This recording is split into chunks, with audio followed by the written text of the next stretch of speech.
BPSC शिक्षक भर्ती में जितने हमारे प्रिय साथी भाई बहन तैयारी कर रहे हैं उनका बहुत बहुत स्वागत है। आइए आज हम लोग जो हैं रुक्मिणी का सेट नंबर 15 को सॉल्व करेंगे। इससे पहले 1 से लेकर 14 तक आप नहीं देखे हैं तो प्ले लिस्ट में जाइए, वहाँ से जो है आप देख लीजिए। और चलते हैं पार्ट 2 से, जिसमें पार्ट 1 है लैंग्वेज और इसमें इंग्लिश और हिंदी है, जो कि चलते हैं पार्ट 2 से। पार्ट 2 का क्वेश्चन नंबर 31 है। तो पार्ट 2 में जो है सामान्य अध्ययन है। तो चलते हैं क्वेश्चन नंबर 31 की ओर। और पहला जो क्वेश्चन कहता है, पहला क्वेश्चन जो कहता है निम्न में से किस राज्य के साथ नेपाल की सीमा नहीं लगती है? किस राज्य के साथ नेपाल की सीमा नहीं लगते हैं? तो हिमाचल प्रदेश के साथ नेपाल की सीमा नहीं लगती है। नेपाल की सीमा भारत के 5 राज्यों उत्तराखंड, उत्तर प्रदेश, बिहार, पश्चिम बंगाल और सिक्किम के साथ लगती है। याद रखिए मेरे साथियों, नेपाल के साथ 5 राज्यों का सीमा लगती है। उत्तराखंड, उत्तर प्रदेश, बिहार, पश्चिम बंगाल और सिक्किम के साथ लगती है। भारत में नेपाल की बीच सीमा की लंबाई लगभग 1751 किलोमीटर है। याद रखिए मेरे साथियों, भारत व नेपाल के बीच की सीमा की लंबाई लगभग 1751 किलोमीटर है। और भारत एवं नेपाल के बीच सबसे लंबी सीमा उत्तर प्रदेश के साथ लगती है। इसका राइट आंसर जो हो जाएगा हिमाचल प्रदेश के साथ जो है सो नहीं लगती है। ठीक है, बाद बाकी 5 राज्यों के साथ लगती है। अगला क्वेश्चन है, महाभारत पर्वत श्रेणी हिमालय के किस भाग में स्थित है? किस भाग में स्थित है? तो महाभारत पर्वत श्रेणी लघु हिमालय में स्थित है साथियों। लघु हिमालय को मध्य हिमालय भी कहते हैं। पीर पंजाल श्रेणी, धवलागिरी श्रेणी, मसूरी श्रेणी एवं महाभारत श्रेणी लघु हिमालय के भाग है। ठीक है, इसका राइट आंसर हो जाएगा लघु हिमालय, ऑप्शन नंबर बी हो जाएगा राइट आंसर। आगे चलते हैं। आगे क्वेश्चन कहते हैं, गंगा नदी निम्न में से किस राज्य से होकर गुजरती है? गंगा नदी में से किस राज्य से होकर गुजरती है? तो मेरे साथियों, गंगा नदी जो है भारत के 5 राज्यों उत्तराखंड, उत्तर प्रदेश, बिहार, झारखंड एवं पश्चिम बंगाल से होकर गुजरती है। और संतो पंत हिमानी से निकली अलकनंदा और गंगोत्री हिमनद से निकली भागीरथी देव प्रयाग में मिलने के बाद संयुक्त रूप से गंगा कहलाती है। मेरे साथियों, इसका जो राइट आंसर हो जाएगा उपयुक्त में से 1 से अधिक होगा।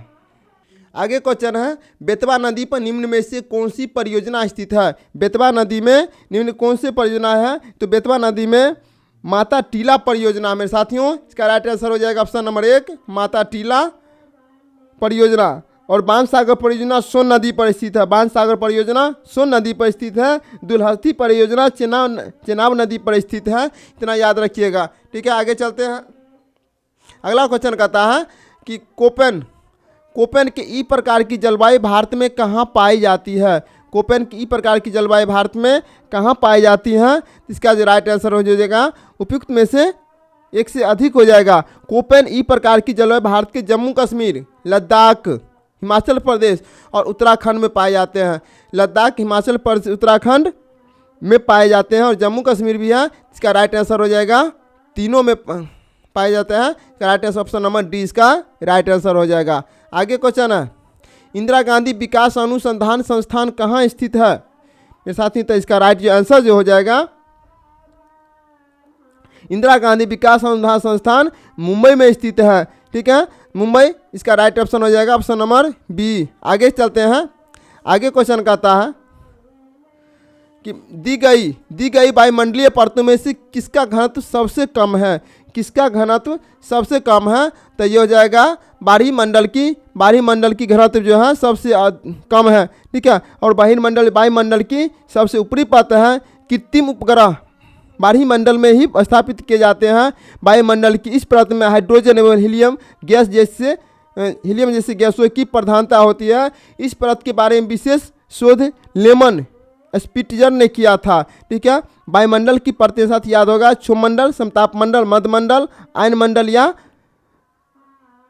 बारही मंडल। ठीक है, चारों में 5 जो सो परिमंडल है, वायुमंडल है। ठीक है, इसका राइट आंसर हो जाएगा ऑप्शन नंबर सी। आगे चलते हैं। अगला क्वेश्चन कहता है कि निम्नलिखित में से कौन से क्षेत्र भारत के प्रमुख जैव विविधता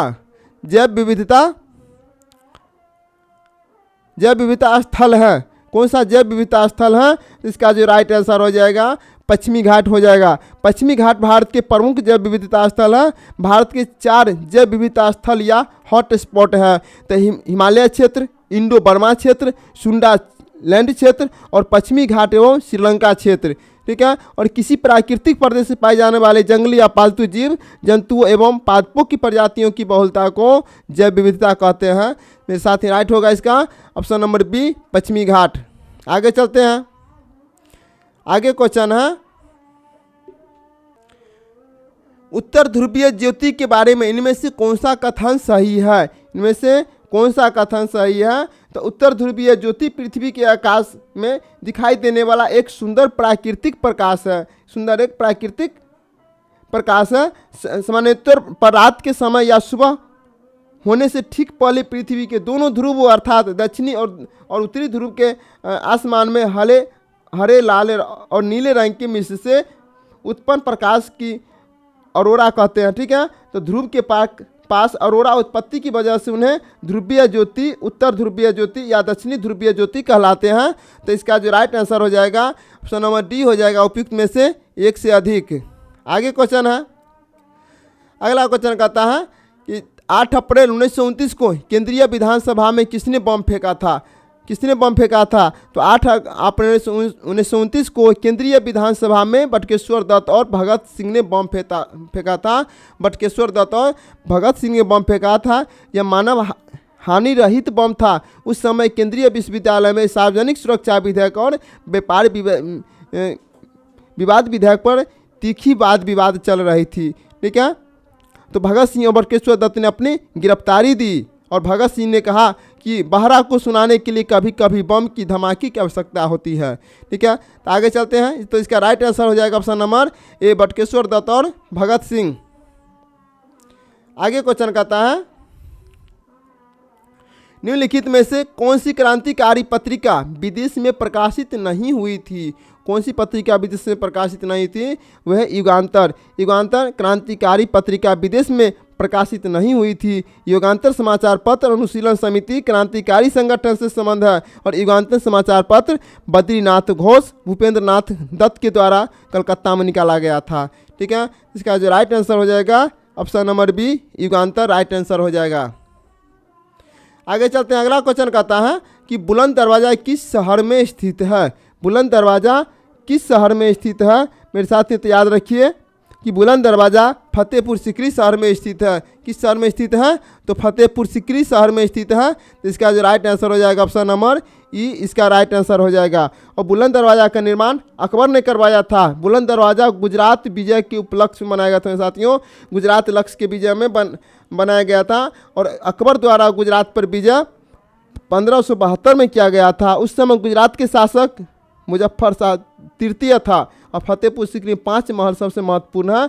फतेहपुर सीकरी में शेख सलीम चिश्ती का दरगाह, बीरबल महल, मरियम महल आदि भी महत्वपूर्ण है। ठीक है। इसका राइट आंसर हो जाएगा ऑप्शन नंबर ई। लेकिन इसका किस शहर में है? तो ये है फतेहपुर सीकरी में। ठीक है।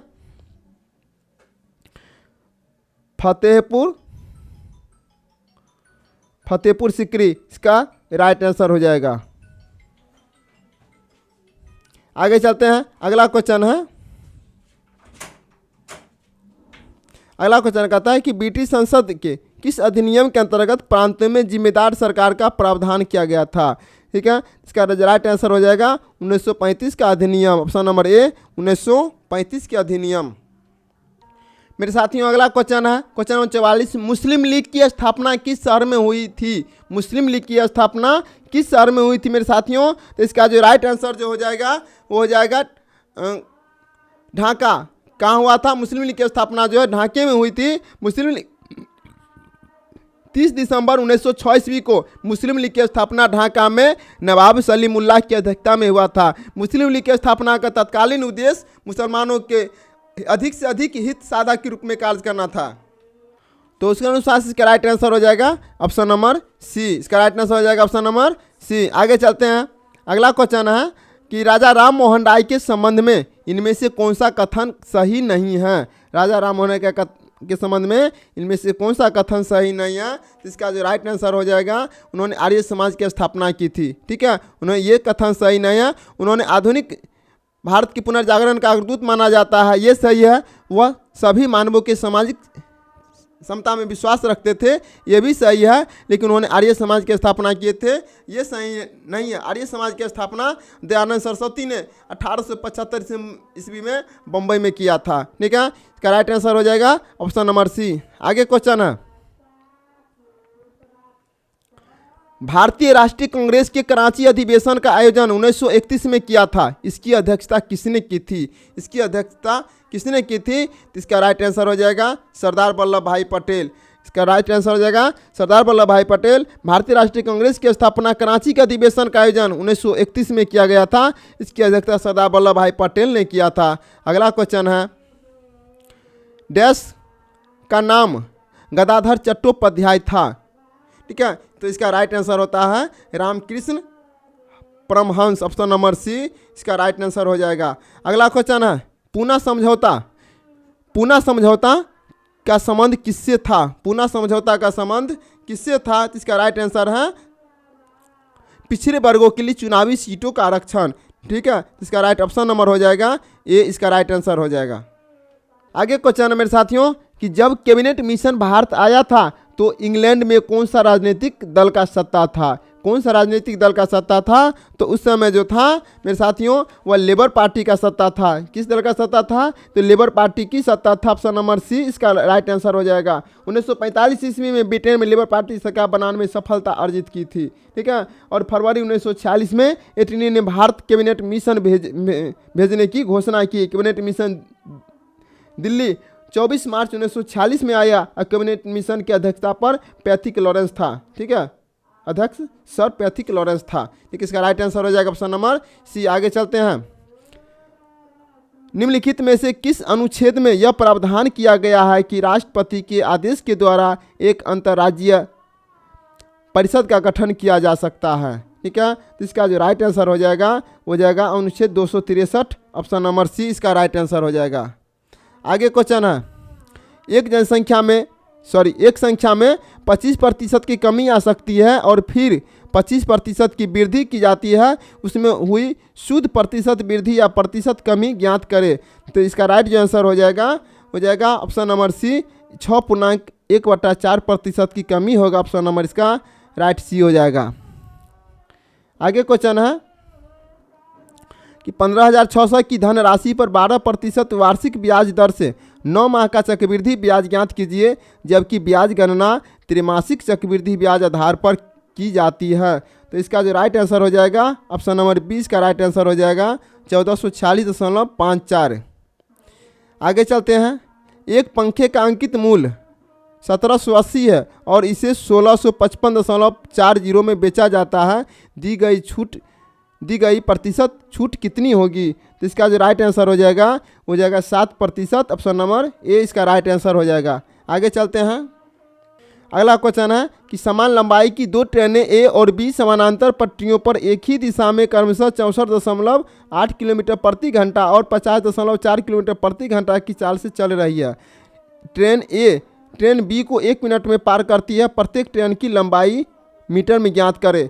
इसका जो राइट आंसर हो जाएगा 120, ऑप्शन नंबर सी इसका राइट आंसर हो जाएगा। अगला क्वेश्चन है कि 23, 27, 29, 36, 47 और x का मान 35 है, तो x का मान क्या होगा? तो x का मान क्या होगा? इसका हो जाएगा 48, इसका राइट आंसर हो जाएगा ऑप्शन नंबर सी। आगे चलते हैं, किसी निश्चित कूट भाषा में अर्थ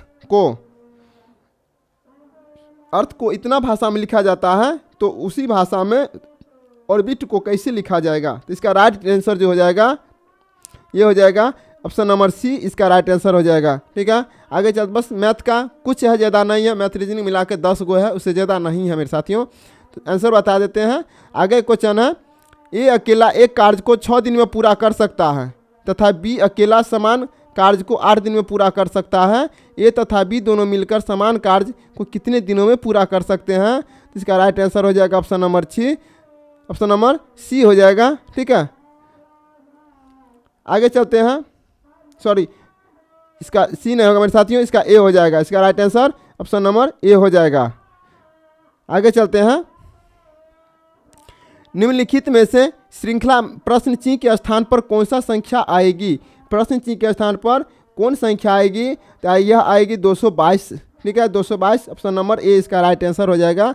आगे क्वेश्चन है कि वेटकर, इसका राइट आंसर ऑप्शन हो जाएगा वेटकर द्वारा प्रतिपादित 5 किंगडम क्लासिफिकेशन में निम्न में से कौन सा समूह शामिल नहीं है? कौन सा समूह शामिल नहीं है? तो प्रोटोजोआ जो है शामिल नहीं है, इसका राइट आंसर हो जाएगा ऑप्शन नंबर बी। आगे है लुप्त प्राय या दुर्लभ प्रजातियों की सुरक्षा एवं संरक्षण के लिए उन्हें उनके प्राकृतिक निवास से किसी दूसरे व्यवस्था क्षेत्रों में ले जाने की क्या कहा जाता है? तो इसका जो राइट आंसर हो जाएगा ऑप्शन नंबर ए हो जाएगा XC2 संरक्षण, ऑप्शन नंबर ए इसका राइट आंसर हो जाएगा। अगला क्वेश्चन है हाइड्रा स्टारफिश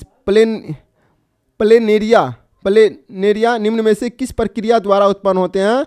इसका राइट आंसर हो जाएगा पुनर्जनन, ऑप्शन नंबर इसका right answer option number C हो जाएगा। अगला क्वेश्चन है निम्नलिखित में से कौन सा एक धातु का इलेक्ट्रॉनिक विन्यास है? इसका राइट आंसर हो जाएगा 285, option number right answer A हो जाएगा। अगला क्वेश्चन है सोडियम सल्फेट का रासायनिक सूत्र क्या है? सोडियम सल्फेट का रासायनिक सूत्र NaSO4 हो जाएगा, Na2SO4 ऑप्शन नंबर ए इसका राइट आंसर हो जाएगा।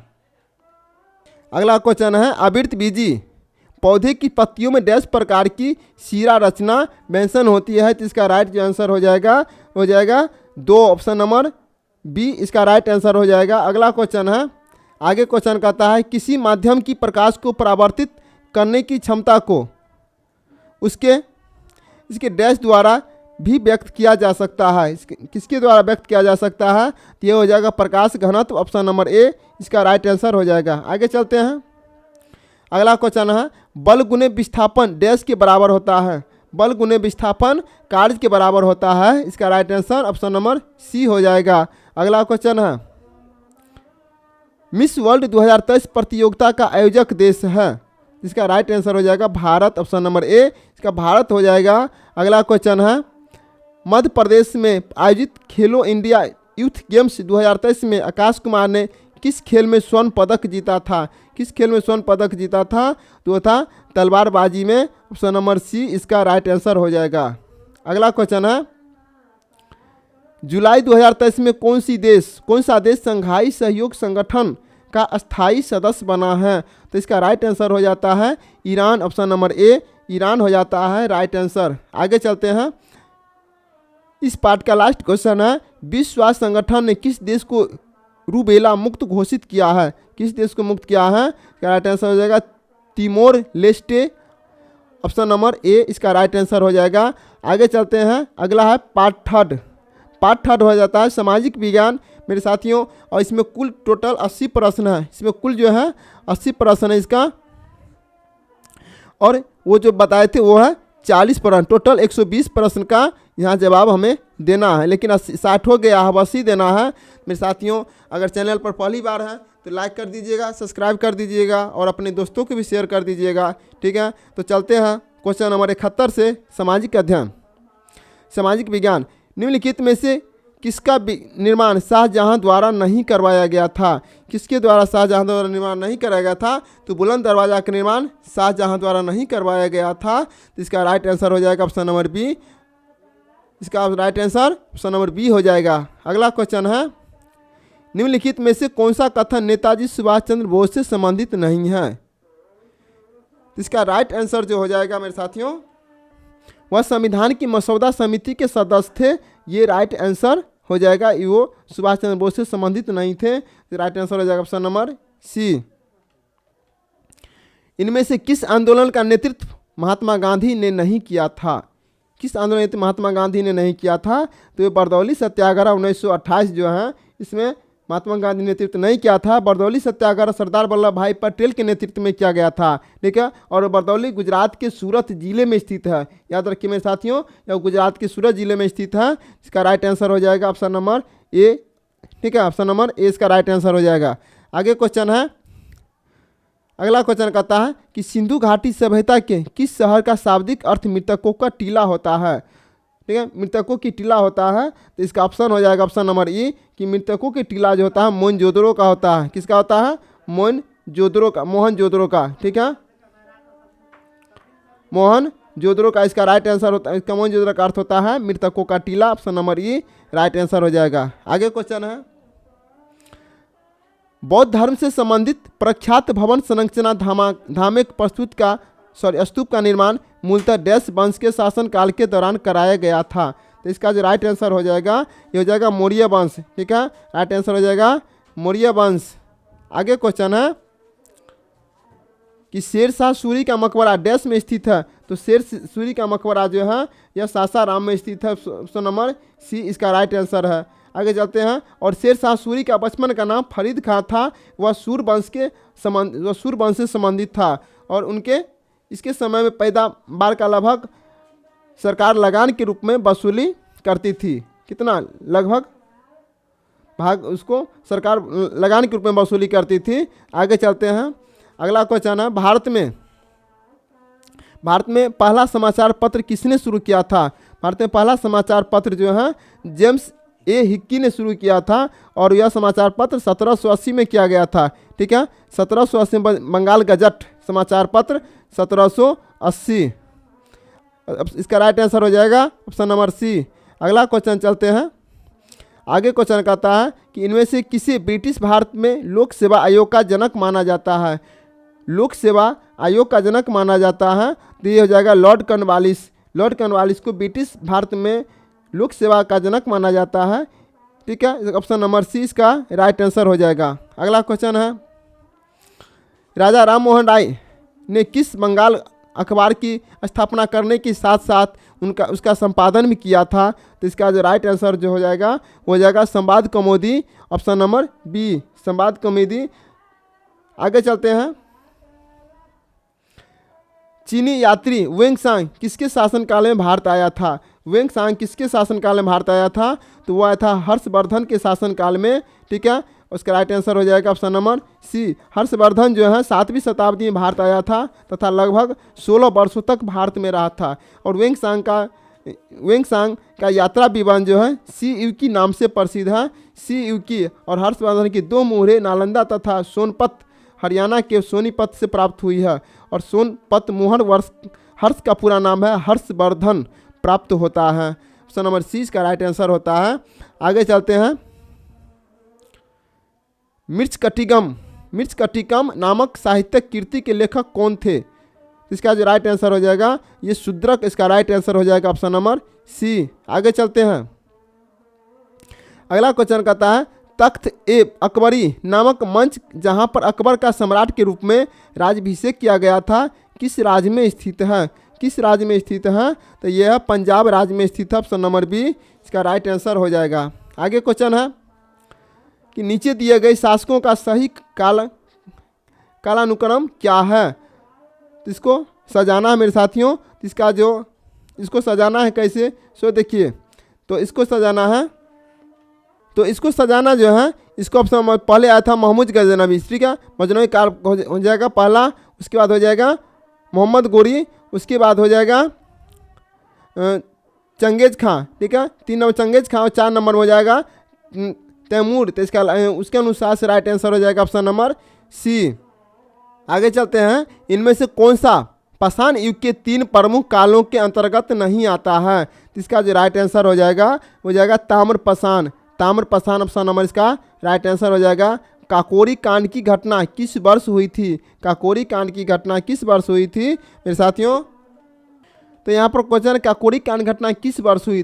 तो मेरे साथियों काकोरी कांड की घटना हुई थी 1925 ईस्वी में। कब हुई थी? 1925 ईस्वी में। इसका राइट आंसर हो जाएगा ऑप्शन नंबर ई। ठीक है, आगे चलते हैं, 1857 का सिपाही विद्रोह किस तिथि को शुरू हुआ था?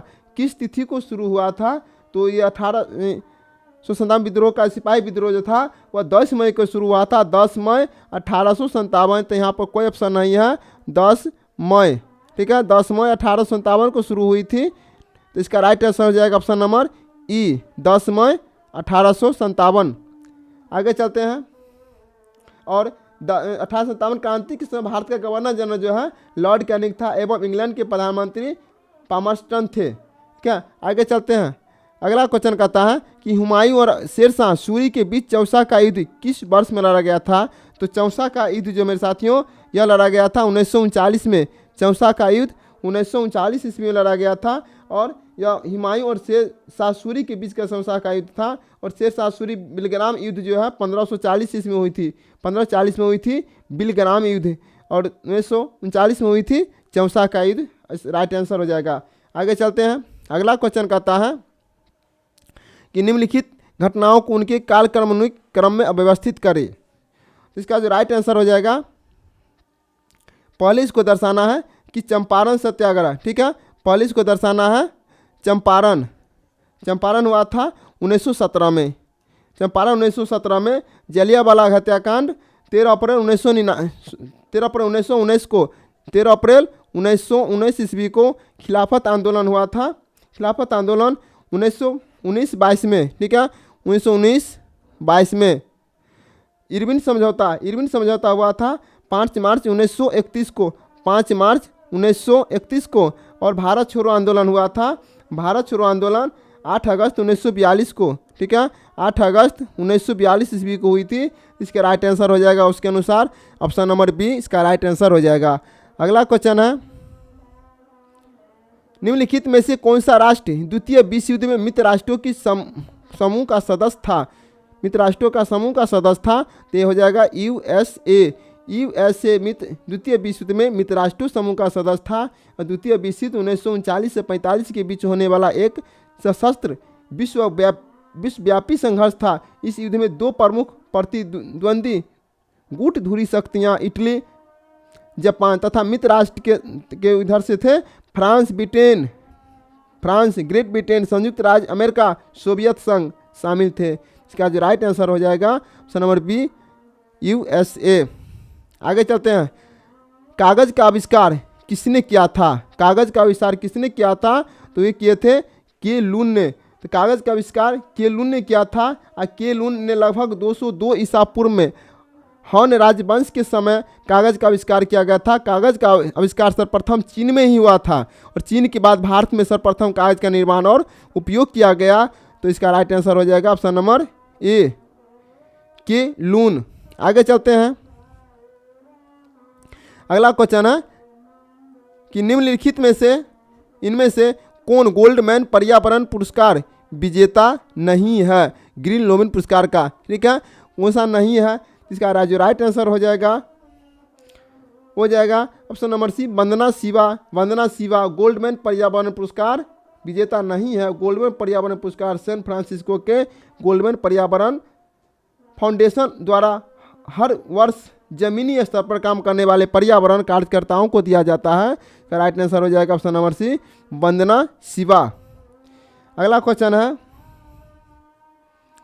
उस बड़ी ग्रह का नाम बताएं जिसे पृथ्वी का अत्यंत करीबी चचेरा भाई माना जाता है और इसे पृथ्वी 2.0 भी कहा जाता है। तो इसका जो राइट आंसर हो जाएगा Kepler 45 2b, option number B का राइट आंसर हो जाएगा।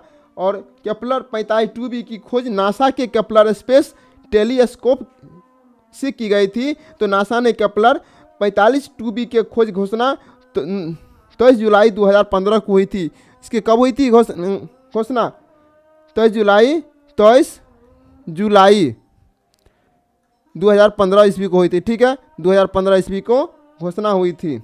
आगे चलते हैं। और बांधों और उनकी स्थिति वाले राज्यों का निम्नलिखित में से कौन सा युग्म सुमेलित नहीं है। कहता कौन सा युग्म सुमेलित नहीं है। तो हो जाएगा शांति सागर केरल, ऑप्शन नंबर सी इसका राइट आंसर हो जाएगा। आगे चलते हैं। क्वेश्चन नंबर 94 से स्टार्ट करते हैं। क्वेश्चन नंबर 94 कहता है कि फानी एक प्रकार का डैश था। फानी एक प्रकार का डैश था। तो फानी एक प्रकार का जो है उष्णकटिबंधीय चक्रवात था। क्या था। उष्णकटिबंधीय चक्रवात, ऑप्शन नंबर ए इसका राइट आंसर हो जाएगा। आगे चलते हैं। भारत के किस राज्य को लुढ़कती पहाड़ियों की भूमि के नाम से जाना जाता है। तो लुढ़कती पहाड़ी भूमि के नाम से जाना जाता है वो है मिजोरम, ठीक है, मिजोरम इसका राइट आंसर हो जाता है ऑप्शन नंबर बी। फरवरी 1987 मिजोरम राज्य की स्थापना किया गया था। याद रखिएगा मिजोरम राज्य की स्थापना फरवरी 1987 में किया गया था। आगे चलते हैं। भारत का इको मार्क लोगो क्या है? भारत का इको मार्क लोगो क्या है? तो इसका राइट आंसर हो जाएगा मिट्टी का एक घड़ा, ऑप्शन नंबर ए इसका राइट आंसर हो जाएगा। और भारत में इको मार्क लोगो योजना वर्ष 1991 से प्रारंभ की गई है। कब से प्रारंभ की गई है? 1991 ईस्वी से। आगे चलते हैं 97, सिंधु नदी और जास्कर नदी का संगम कहाँ स्थित है? तो इसका जो राइट आंसर हो जाएगा लद्दाख में। ठीक है, लद्दाख में सिंधु और जास्कर नदी का संगम लद्दाख में होता है। और सिंधु नदी की सबसे बड़ा सहायक नदी चेनाब नदी है। सिंधु नदी की सहायक नदियां हैं झेलम, सुरू, रावी, ब्यास, सतलज, पानजनाद, जास्कर, चेनाब, श्योक, हुंजा, स्वात, कुमार कारबुल, कुर्रम, गोमल, झोब, गिलगिट आदि है। भारत में सिंधु नदी केवल लेह जिले में बहती है। ठीक है, राइट आंसर हो जाएगा ऑप्शन नंबर बी। आगे है निम्नलिखित में से किसे गोल्डन फाइबर के रूप में जाना जाता है? गोल्डन फाइबर के रूप में कौन सा जाना जाता है? तो यह है जूट। जूट जो है गोल्डन फाइबर के रूप में जाना जाता है। अगला क्वेश्चन है, आगे क्वेश्चन कहता है कि राष्ट्रीय राजमार्ग एक पुराना क्रमांक इनमें से किस स्थानों को जोड़ता है? किस स्थान को जोड़ता है? तो दिल्ली अटारी, इसका राइट आंसर हो जाएगा दिल्ली अटारी। और वर्तमान समय भारत का सबसे लंबा राष्ट्रीय राजमार्ग संख्या NH44 है। अभी क्या है? NH44 इसका राइट आंसर हो जाएगा। NH अभी 44 है। ठीक है, सबसे लंबा रेल मार्ग और पुराना जिनका नाम NH7 था। तो इसका राइट आंसर हो जाएगा ऑप्शन नंबर ए हो जाएगा। आगे है निम्नलिखित में से कौन सी जल संधि अंडमान और निकोबार द्वीप समूह को अलग करती है? कौन सा द्वीप समूह को अलग करती है? तो 10 डिग्री जल संधि अंडमान निकोबार द्वीप समूह को अलग करता है। ठीक है, तो इसका राइट आंसर हो जाएगा ऑप्शन नंबर ए इसका राइट आंसर हो जाएगा। आगे चलते हैं, विंसन पर्वत इनमें से किस महाद्वीप में स्थित है? तो किस महाद्वीप में स्थित है? तो यह अंटार्कटिका महाद्वीप में स्थित है। ठीक है, तो इसका राइट आंसर हो जाएगा ऑप्शन नंबर बी इसका राइट आंसर हो जाएगा।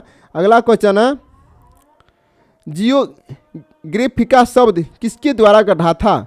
किसके द्वारा गढ़ा था मेरे साथियों? तो ये था इरेटोस्थनीज द्वारा। ठीक है, इरेटोस्थनीज ऑप्शन नंबर 20 का राइट आंसर हो जाएगा।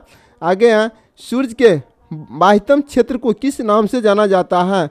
बाह्यतम क्षेत्र किस नाम से जाना जाता है? तो ये जाना जाता है कोरोना, ऑप्शन नंबर ए। ठीक है, ऑप्शन नंबर ए इसका राइट आंसर हो जाएगा। सूर्य के बाह्यतम क्षेत्र जो है कोरोना नाम से जाना जाता है। सूर्य का जो भाग हमें आंखों से दिखाई देता है उसे प्रकाश मंडल कहते हैं। प्रकाश मंडल से कभी कभी परमाणु का तूफान इतनी वेग से निकलता है कि सूर्य की आकर्षण शक्ति को पार कर अंतरिक्ष में चला जाता है, जिसे सौर उजाला कहते हैं।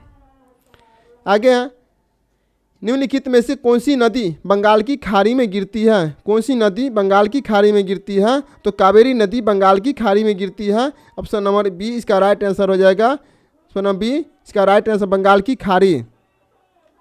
आगे क्वेश्चन है, खारे पानी में रहने वाले मगरमच्छ कहाँ पाए जाते हैं? खारे पानी में रहने वाले मगरमच्छ अंडमान निकोबार द्वीप समूह में पाए जाते हैं। अंडमान निकोबार द्वीप समूह इसका राइट आंसर हो जाएगा ऑप्शन नंबर बी। क्वेश्चन है, इनमें से कौन सा जनजाति अंडमान एवं निकोबार द्वीप समूह में पाए जाते हैं? कौन सा जनजाति पाए जाते हैं? तो इसका जो राइट आंसर हो जाएगा सेंटिनली, ऑप्शन नंबर ए इसका राइट आंसर हो जाएगा। आगे है भारत में कितने जैव विविधता हॉट स्पॉट मौजूद है? कितने जैव विविधता हॉट स्पॉट मौजूद हैं? इसका जो राइट आंसर हो जाएगा ऑप्शन नंबर ए 4 हॉट स्पॉट है। 4 हॉट स्पॉट कौन कौन है? तो इसको ये जैसे आप कमेंट बॉक्स में ज़रूर बताइएगा। ठीक है, आगे चलते हैं। अगला क्वेश्चन है कि भारत का पहला समुद्री उद्यान कहाँ स्थित है? पहला समुद्री मार्ग कहाँ स्थित है? तो यह कच्छ की खाड़ी, ऑप्शन नंबर ए इसका राइट आंसर हो जाएगा। कच्छ की खाड़ी और कच्छ की खाड़ी राष्ट्रीय उद्यान को 1980 में राष्ट्रीय पार्क तथा 1982 में समुद्री पार्क का दर्जा दिया गया है और भारत का प्रथम राष्ट्रीय उद्यान जिम कॉर्बेट है। आगे चलते हैं। अगला क्वेश्चन है कि उत्तरी पूर्वी प्रशांत उत्तरी अटलांटिक में उत्पन्न होने वाले उष्णकटिबंधीय चक्रवात को क्या नाम दिया गया है? क्या नाम दिया गया है? तो यह दिया गया हरिकेन। इसका राइट आंसर हो जाएगा हरिकेन। आगे चलते हैं। आगे क्वेश्चन कहता है कि हिमालय पर्वतमाला का वह हिस्सा जो तीस्ता और दिहांग नदी के बीच स्थित है किस नाम से जाना जाता है, किस नाम जाना जाता है? तो तीस्ता और दियांग जो है असम हिमालय के नाम से जाना जाता है। इसका राइट आंसर हो जाएगा ऑप्शन नंबर बी। आगे चलते हैं। आगे क्वेश्चन कहता है किसी धन विधेयक के लोकसभा में पारित होने के बाद राज्यसभा उस विधेयक को अधिकतम कितने दिनों के भीतर लोकसभा को लौटा सकता है? कितने दिनों के भीतर लोकसभा लौटा सकता है? तो हो जाएगा 14 दिनों के भीतर। ठीक है, 14 दिनों के भीतर। और धन विधेयक विशेष प्रक्रिया अनुच्छेद 109 में वर्णित है। इसका राइट आंसर हो जाएगा ऑप्शन नंबर ए 14। आगे हैं कि भारतीय संविधान का कौन सा अंग जर्मनी के संविधान से लिया गया है? तो जर्मनी के संविधान से कौन सा अंग लिया गया है? तो मेरे साथ इसको राइट आंसर जो हो जाएगा आपातकाल के दौरान मौलिक अधिकारों का निलंबन, यह जर्मनी से लिया गया है। ऑप्शन नंबर ए इसका राइट आंसर हो जाएगा। ठीक है, ऑप्शन नंबर ए इसका राइट आंसर हो जाएगा। आगे चलते हैं। भारत सरकार के लेखा 3 भागों में तैयार किए जाते हैं, निम्नलिखित में से कौन सा इन तीनों में से एक नहीं है? कौन सा तीनों में से एक नहीं है? तो इसका जो राइट आंसर जो हो जाएगा वो सहकारी निधि नहीं है। इसका ऑप्शन नंबर बी हो जाएगा सहकारी निधि। आगे चलते हैं। भारत के नियंत्रक एवं महालेखक परीक्षक का सामान्य कार्यकाल कितने वर्ष का होता है? कितने वर्ष का होता है? तो यह होता है 6 वर्ष का। ऑप्शन नंबर सी इसका राइट आंसर हो जाएगा। भारतीय संविधान के अनुच्छेद 148 में नियंत्रक एवं महालेखक परीक्षक के पद की चर्चा की गई है, अनुच्छेद नंबर 148। और नियंत्रक महालेखक परीक्षक का पद एक संवैधानिक पद है। कैसा पद है? संवैधानिक पद है। और नियंत्रक महालेखक परीक्षक का कार्यकाल 6 वर्ष या 65 वर्ष की आयु तक होती है। ठीक है, 65 वर्ष या 6 वर्ष। अगला क्वेश्चन है कि किसी विशेष सत्र की जनसंख्या 3 लाख से अधिक होने पर सरकार किस समिति का गठन किया जाता है? किस समिति का गठन किया जाता है? तो वो किया जाता है वार्ड समिति। ऑप्शन नंबर ए राइट आंसर हो जाएगा। अगला क्वेश्चन है कि यदि कोई राज्य संवैधानिक तरीके से संचालन में विफल होता है तो वहाँ राज्य आपातकाल लागू किया जा सकता है। इनमें से कौन सा राज्य आपातकाल की घोषणा कर सकता है? कौन सा राज्य आपातकाल की घोषणा कर सकता है? तो इसका जो राइट आंसर हो जाएगा वो भारत का राष्ट्रपति है। ऑप्शन नंबर सी भारत का राष्ट्रपति। आगे चलते हैं। जनगण मन को संविधान सभा द्वारा आधिकारिक रूप से भारत के राष्ट्रगान के रूप में कब स्वीकार किया गया था? कब स्वीकार किया गया था? ये क्या था? 24 जनवरी 1950 ईस्वी को। ठीक है, 24 जनवरी 1950 याद रखिएगा। 1911 में कांग्रेस की कलकत्ता अधिवेशन में सर्वप्रथम जनगण मन गाया गया था। ठीक है, आगे चलते हैं। और राष्ट्रीय गान की रचना रवीन्द्रनाथ टैगोर ने की थी। और रवीन्द्रनाथ टैगोर ने 1912 में तत्वबोधिनी में भारत भाग्य विधाता शीर्षक इस राष्ट्र गान की प्रकाशित किया था। ठीक है, इसका राइट आंसर हो जाएगा ऑप्शन नंबर ए है इसका राइट आंसर। आगे क्वेश्चन है कि भारत के राष्ट्रपति की अनुपस्थिति में राष्ट्रपति पद का प्रभार कौन ग्रहण करेगा? कौन ग्रहण करेगा मेरे साथियों? तो यह जो ग्रहण करेगा अनुपस्थिति में राष्ट्रपति पद का भार जो है मुख्य न्यायाधीश ग्रहण करेगा। जिसमें मुख्य न्यायाधीश ऑप्शन नहीं है। इसका राइट आंसर हो जाएगा ऑप्शन नंबर ई। क्या हो जाएगा? मुख्य न्यायाधीश। यहाँ पर लिख देते हैं मेरे साथियों, मुख्य न्यायाधीश हो जाएगा। ठीक है, मुख्य न्यायाधीश इसका राइट आंसर हो जाएगा। आगे चलते हैं। आगे क्वेश्चन है किस संविधान संशोधन अधिनियम द्वारा भारतीय संविधान अनुच्छेद 21A जोड़ा गया है? 21A कब जोड़ा गया है? तो हो गया 86वां संविधान संशोधन। ऑप्शन नंबर सी इसका राइट आंसर हो जाएगा। 86वां संविधान संशोधन 2002 के द्वारा भारतीय संविधान अनुच्छेद 21A को जोड़ा गया है। 21A के अनुसार राज्य 14 वर्ष की आयु तक के सभी बच्चों को निःशुल्क और अनिवार्य शिक्षा उपलब्ध करेगा। और 42 संविधान संशोधन लघु संविधान संशोधन की संज्ञा दी है। और 42वां संविधान संशोधन 1976 में के द्वारा जोड़े गए कुछ प्रमुख प्रावधान भी किया गया था। ठीक है, आगे चलते हैं। अगला क्वेश्चन है निम्नलिखित में से भारतीय राष्ट्रपतियों के नामों को उनके कार्यकाल के अनुसार अवरोही क्रम में व्यवस्थित करें। तो इसको अवरोही क्रम में व्यवस्थित करना है। तो इसका राइट जो आंसर हो जाएगा, आप इसको अवरोही कर लीजिएगा। ठीक है, इसको ज्ञानी जेल सिंह। ठीक है, ज्ञानी जेल सिंह। और 2 नंबर में हो जाएगा नीलम संजीव रेड्डी। और 3 नंबर में जो हो जाएगा फरूक अली अहमद। ठीक है, और 4 नंबर में हो जाएगा डॉक्टर जाकिर। उसके अनुसार ऑप्शन हो जाएगा ऑप्शन नंबर सी इसका राइट आंसर हो जाएगा। आगे चलते हैं। भारतीय भारतीय संविधान के किस अनुच्छेद में यह प्रावधान किया गया है कि राष्ट्रपति की सहायता करने और उसे सलाह देने के लिए प्रधानमंत्री की अध्यक्षता वाली एक मंत्रिपरिषद होगी, जिसकी सलाह के अनुसार राष्ट्रपति अपने कार्यों का निर्वहन करेंगी। तो उसका राइट जो आंसर क्या हो जाएगा? इसका राइट आंसर हो जाएगा ऑप्शन नंबर सी, अनुच्छेद 74(1). आगे चलते हैं, अगला क्वेश्चन कहता है कि भारतीय संविधान में शामिल स्वतंत्रता, समानता एवं बंधुत्व के सिद्धांत किस देश के संविधान से लिए गए हैं? किस देश के संविधान से लिए गए हैं? तो ये लिए गए फ्रांस के संविधान से लिए गए हैं। राइट आंसर हो जाएगा ऑप्शन नंबर ए। आगे चलते हैं, भारत के राष्ट्रीय ध्वज का डिजाइन किसने तैयार किया था?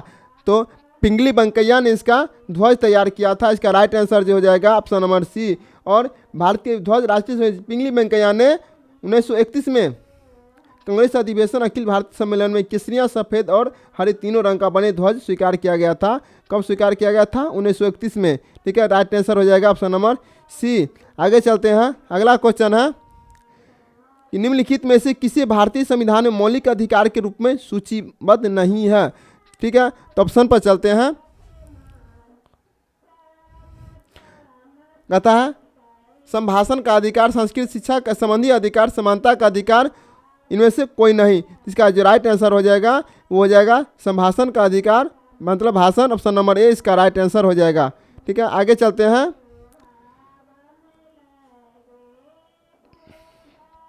आगे कहता है निम्नलिखित में से कौन सा राजनेता लोकसभा में कभी भी सदन का नेता नहीं रहा?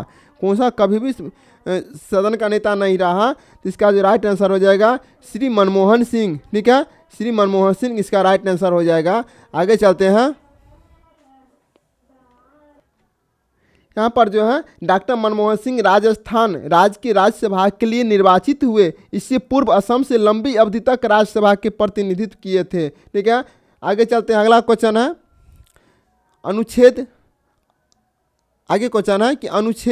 170 के अनुसार प्रत्येक राज्य की विधानसभा में सीटों की संख्या अधिकतम नहीं होनी चाहिए। ठीक है, और विधान अधिकतम सीटों की संख्या कितनी नहीं होनी चाहिए? तो इसका जो राइट आंसर हो जाएगा ये हो जाएगा 500। ठीक है, इसका राइट जो आंसर हो जाएगा ऑप्शन नंबर सी, इसका राइट आंसर हो जाएगा अनुच्छेद 170 के तहत प्रत्येक राज्य की विधानसभा में सीटों की संख्या 500 से अधिक नहीं होनी चाहिए और संसद के उच्च सदन को राज्यसभा कहते हैं। इसका राइट आंसर हो जाएगा ऑप्शन नंबर सी, इसका राइट आंसर हो जाएगा। आगे चलते हैं, भारतीय संविधान का कौन सा अनुच्छेद हिंदी को संघ की भाषा घोषित करता है? हिंदी संघ की भाषा घोषित करता है। तो इसका राइट जो आंसर हो जाएगा अनुच्छेद 343(1) हो जाएगा राइट आंसर। ठीक है, आगे चलते हैं, अगला क्वेश्चन है कि भारतीय संविधान के निर्माण से पहले 1946 में डच के द्वारा एक उद्देश्य प्रस्ताव प्रस्तावित किया गया था। तो इसका जो राइट आंसर हो जाएगा ऑप्शन नंबर 1 जवाहरलाल नेहरू, इसका राइट आंसर ऑप्शन नंबर ए। ठीक है, आगे चलते हैं, आगे क्वेश्चन कहता है कि भारतीय संविधान के संबंध में इनमें से कौन सा कथन सत्य है? कौन सा कथन सत्य है? तो मौलिक अधिकार न्याय संगत होते हैं, जबकि राज्य के नीति निर्देशक तत्व गैर न्याय संगत होते हैं। ऑप्शन नंबर सी इसका राइट आंसर हो जाएगा। ठीक है, आगे चलते हैं, आगे क्वेश्चन कहता है कि 44वें संविधान संशोधन 1978 ने भारतीय संविधान किस अनुच्छेद को प्रभावित किया है? किस अनुच्छेद को प्रभावित किया है? तो यह क्या है 300(a). ठीक है, और 300(a) के अनुच्छेद को प्रभावित किया है। तो 44 संविधान संशोधन राष्ट्रीय आपातकाल स्थिति लागू करने के लिए आंतरिक अशांति के स्थान पर सशस्त्र विद्रोह को आधार रखा गया। इस संशोधन संविधान द्वारा लोकसभा तथा राज्य विधानसभाओं की अवधि 6 वर्ष घटाकर पुनः 5 वर्ष कर दी गई। और 44वें संविधान संशोधन के द्वारा 301 के अंतर्गत संपत्ति के अधिकार को मौलिक अधिकार के भाग से हटाकर विधिक यानी कानूनी अधिकारों की श्रेणी में रख दिया गया। ठीक है, इस राइट आंसर हो जाएगा ऑप्शन नंबर सी। आगे चलते हैं, सार्वजनिक क्षेत्रक उपक्रमों और उनकी स्थापना वर्षों के संदर्भ में कौन सा विकल्प सही नहीं है? कौन सा विकल्प सही नहीं है? तो ये जो 1958 दामोदर घाटी निगम ये सही नहीं है। तो इसका राइट आंसर ऑप्शन नंबर ए हो जाएगा। आगे चलते हैं, सागरमाला परियोजना का उद्देश्य क्या है? सागरमाला परियोजना का उद्देश्य क्या है? इसका राइट आंसर हो जाएगा घरेलू कार्गो एवं एक्जिम कार्गो की लॉजिस्टिक्स लागत को कम करना, ऑप्शन नंबर बी इसका राइट आंसर हो जाएगा। आगे चलते हैं। आगे क्वेश्चन कहता है कि भारत में राष्ट्रीय गरीबी रेखा के बारे में 2014 के रंगराजन समिति की रिपोर्ट के अनुसार निम्नलिखित में से कौन सा कथन सही है? कौन सा कथन सही है? तो इसका राइट आंसर हो जाएगा शहरी क्षेत्र में रहने वाले ऐसे व्यक्ति जिनका मासिक प्रति व्यक्ति उपभोग व्यय 1407 से कम है को गरीब माना जाना चाहिए। इसका राइट आंसर हो जाएगा option number B right answer हो जाएगा। ठीक है, आगे चलते हैं। क्वेश्चन कहता है कि वित्तीय क्षेत्र में एफसीसीबी का पूर्ण रूप क्या है? एफसीसीबी का पूर्ण रूप क्या है? तो फॉरेन करेंसी कन्वर्टिबल बॉन्ड, इसका राइट आंसर हो जाएगा ऑप्शन नंबर सी। आगे क्वेश्चन है कि सरकारी एजेंसी एनडीसी का पूर्ण रूप क्या है? एनडीसी का पूर्ण रूप क्या है? तो नेशनल डेवलपमेंट काउंसिल, इसका राइट आंसर हो जाएगा ऑप्शन नंबर 1। आगे है उस भारतीय राज्य का नाम बताइए जहां 4 अंतर्राष्ट्रीय हवाई अड्डे हैं। 4 अंतर्राष्ट्रीय हवाई अड्डे हैं, तो इसका राइट आंसर हो जाएगा केरल, ऑप्शन नंबर ए केरल हो जाएगा। और केरल में तिरुवनंतपुरम, कोचीन, कोझिकोड और कन्नूर में अंतर्राष्ट्रीय हवाई अड्डा है। कर्नाटक राज्य में 2 अंतर्राष्ट्रीय हवाई अड्डा है। महाराष्ट्र में 3 अंतर्राष्ट्रीय हवाई अड्डा है। भारत में 34 अंतर्राष्ट्रीय हवाई अड्डे हैं। ठीक है, भारत में टोटल कितना है? 34 हैं। आगे चलते हैं। क्वेश्चन नंबर 34 कहता है केंद्रीय सार्वजनिक क्षेत्रक उद्यमों को महारत्न, नवरत्न और मिनी रत्न का दर्जा कौन देता है? इसका दर्जा कौन देता है? तो वो देता है लोक उद्यम विभाग, ऑप्शन नंबर बी इसका राइट आंसर हो जाएगा। आगे चलते हैं। प्रधानमंत्री सुरक्षा बीमा योजना के तहत दुर्घटनावश मृत्यु के लिए प्रदत्त बीमा कवर की राशि कितनी है? तो इसका राइट आंसर हो जाएगा 2 लाख। इसका right answer option number C 2 lakh. आगे चलते हैं। आगे क्वेश्चन कहता है कि स्वच्छ भारत मिशन के अंतर्गत वायु गुणवत्ता सूचकांक एक प्रमुख पहल है। इसे पर्यावरण, वन और जलवायु परिवर्तन मंत्रालय द्वारा कब शुरू किया गया था? तो इसका राइट आंसर हो जाएगा सितंबर 2014। इसका राइट आंसर हो जाएगा। आगे चलते हैं। भारत की पहली सेमी हाई स्पीड रेलगाड़ी वंदे भारत एक्सप्रेस को प्रधानमंत्री श्री नरेंद्र मोदी ने कब हरी झंडी दिखाई दी? तो इसका राइट आंसर 15 फरवरी 2019 को। 15 फरवरी 2019 को इसका राइट आंसर हो जाएगा ऑप्शन नंबर ए। आगे क्वेश्चन है कि भारतीय रिजर्व बैंक की स्थापना कब की गई थी? भारतीय रिजर्व बैंक की स्थापना 1 अप्रैल 1935 ईस्वी को किए गए थे। 1 अप्रैल 1935 ईस्वी को किया गया था। ठीक है, और आगे चलते हैं। और इसका राष्ट्रीयकरण किया गया था 1 जनवरी 1949 ईस्वी को। 1 जनवरी 1949 ईस्वी को भारतीय रिजर्व बैंक का राष्ट्रीयकरण किया गया था। आगे चलते हैं। अगला क्वेश्चन है लेह मनाली राजमार्ग का निर्माण तथा रख रखाव किस एजेंसी ने किया है? तो यह हो जाएगा सीमा सड़क संगठन, ऑप्शन नंबर सी इसका राइट आंसर हो जाएगा। आगे है भारत किस वर्ष संघाई सहयोग संगठन में शामिल हुआ था? किस वर्ष हुआ था? तो हुआ था 2017 में। इसका right answer option number C हो जाएगा। आगे चलते हैं। आगे क्वेश्चन है ऐसा कोई भी समाज निश्चित रूप से समृद्ध और खुशहाल नहीं हो सकता है जिसके सदस्यों का काफ़ी बड़ा हिस्सा गरीब और दयनीय स्थिति में हो। उपयुक्त कथन किसका है? उपयुक्त कथन किसका है?